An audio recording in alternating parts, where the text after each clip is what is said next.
માતાજી મિત્રો, ફરીથી અમારા એક નવા વ્લોગમાં તમારું હાર્દિક સ્વાગત છે। અને આજે હું આવ્યો છું તમને સધી માતાજીના દર્શન કરાવવા માટે।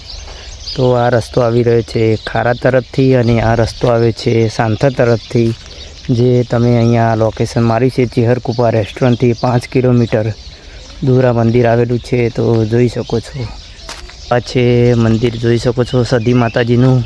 તો ચાલો આપણે સધી માતાજીના તમને દર્શન કરાવીશું।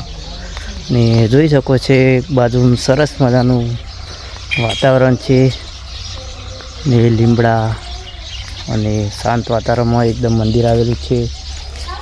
ને જોઈ શકો છો ભાવિ ભક્તો પણ અહીંયા દર્શન કરવા આવી રહ્યા હોય છે, કારણ કે કોઈ બી ભાવિ ભક્તોને શેર માટેની ખોટ હોય કે સધી માતાજી, હરસિદ્ધ માતાજી અને ગુગા મહારાજનું અહીંયા મંદિર આવેલું છે, તો મનોકામના પૂરી થાય।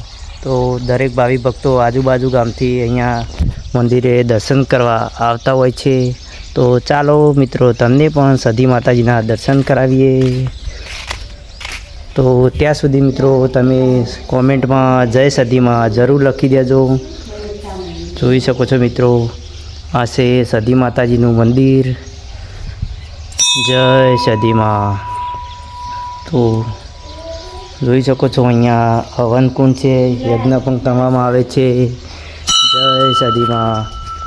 તો મિત્રો આ છે મંદિર, જોઈ શકો છો સધી માતાજીનું, ને અખંડ જ્યોત પણ અહીંયા ચાલુ હોય છે।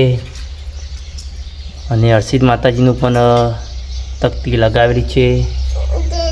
તો તમારે પણ કોઈ મનોકામના હોય તો અમારા વિડીયોના માધ્યમથી તમે પણ દર્શન કરવા આવી શકો છો ને તમારી પણ બધી મનોકામના પૂરી થાય। તો અહીંયા ભાવિ ભક્તો દર્શન કરવા આવતા હોય છે। અને અહીંયા જોઈ શકો છો મિત્રો કેટલું સુંદર સરસ મજાનું શાંત વાતાવરણમાં આ મંદિર આવેલું છે। તો અહીંયા બીજા પણ ઘણા બધા મંદિર આવેલા છે, તેમના પણ તમને દર્શન કરાવીશું। તો કન્ટિન્યુ વિડીયોમાં બન્યા રહેજો।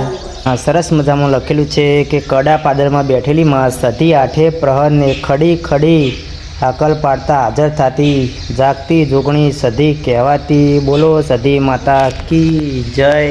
તો અહીંયાથી સધી માતાજીનું કડા પણ સરસ મજાનું મંદિર આવેલું છે। પછી પાટણ ત્રણ દરવાજા સધી માતાજીનું સરસ મજાનું મંદિર આવેલું છે। તો તે પણ વિડીયો આપણે નાખ્યા છે, ના જોયા હોય તો તમે જોઈ લેજો મિત્રો।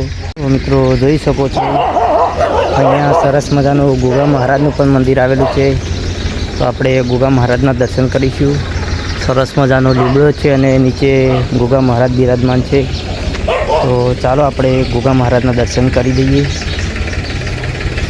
બોલો ગુગા મહારાજ કી જય।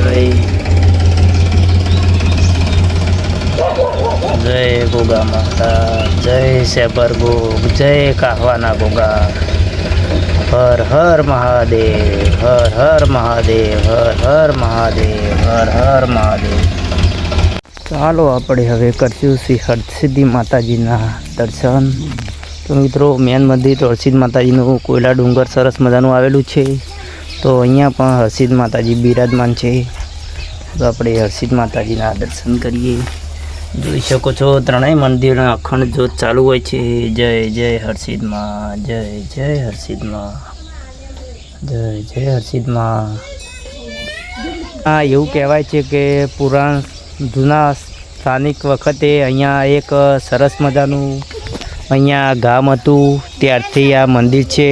લગભગ 1000 વર્ષથી અહીંયા ગામ હતું, તો કારણ કે અહીંયા જૂના અવશેષો પણ મળી આવ્યા છે। જોઈ શકો છો અહીંયા બહુ જૂના ઘરના અવશેષો, એટલે કે અહીંયા ઈંટો અને ઘણા બધા અવશેષો મળી આવ્યા છે। તેથી ભાવિ ભક્તો દર્શન કરતા આવતા હોય છે। બહુ વર્ષો પહેલાં અહીંયા જૂનું ગામ હતું। અહીંયા તળાવ પણ આવેલું છે। તો તમને તળાવ પણ અહીંયા બતાવીશ। ને જોઈ શકો છો આજુબાજુના ભક્તો દર્શન કરવા આવતા હોય છે। અને અહીંયા પંખીઘરની પણ સરસ મજાની વ્યવસ્થા છે। તો મિત્રો અહીંયા પાછળના ભાગમાં તળાવ આવેલું છે, પણ અત્યારે કારણ કે ભાવિ ભક્તો દર્શન કરવા આવતા હોય છે, નાના બાળકો આવતા હોય છે, તળાવ બહુ ઊંડું છે, તેના કારણે મિત્રો રસ્તો બંધ કરવામાં આવેલો છે। જોઈ શકો છો આ પાછળના ભાગમાં છે, ત્યાં તળાવ આવેલું છે। અને લગભગ આ મંદિર તો હજારો વર્ષ જૂનું હશે, કારણ કે કોઈ અહીંયા છે નહીં ને કે આપણે તમને ઇતિહાસ પણ થોડો જણાવો અને અહીંયા પંખી ઘર પણ આવેલું છે. તો ચાલો આપણે પંખી ઘર જોઈશું. અહીંયા સરસ મજાની પીવાની પાણીની વ્યવસ્થા પણ છે.